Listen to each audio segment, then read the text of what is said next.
মঙ্গলবার, তাই মায়ের আজকে রয়েছে বিপত্তারিণীর ব্রত। তাই সকাল সকাল মাকে নিয়ে বেরিয়ে পড়েছি শালকিয়া বাধাঘাটে যাওয়ার উদ্দেশ্যে।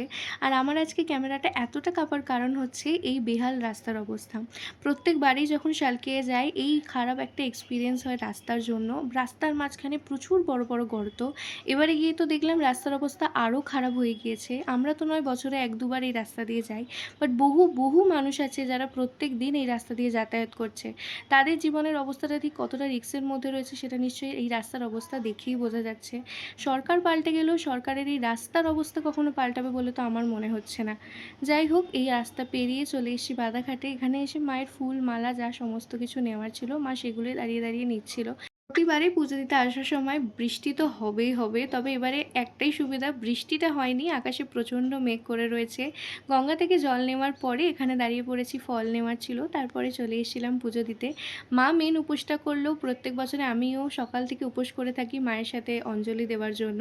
তো এখানে এসে ভালো মতো অঞ্জলি দিয়ে নিয়েছি। দেশের অবস্থা এখন ভীষণ খারাপ, ভীষণই খারাপ, কিছুই বলার নেই সেটা নিয়ে আলাদাভাবে। পুজো টুজো দিয়ে দেওয়ার পরে রথে এসেও ভালো করে দর্শন করে প্রচণ্ড খিদে পেয়ে গিয়েছিলো, তাই একটু কচুরি খেয়ে নিয়েছিলাম। মা তো কিছুই খাবে না, মা একেবারে বাড়িতে গিয়েই খাবে।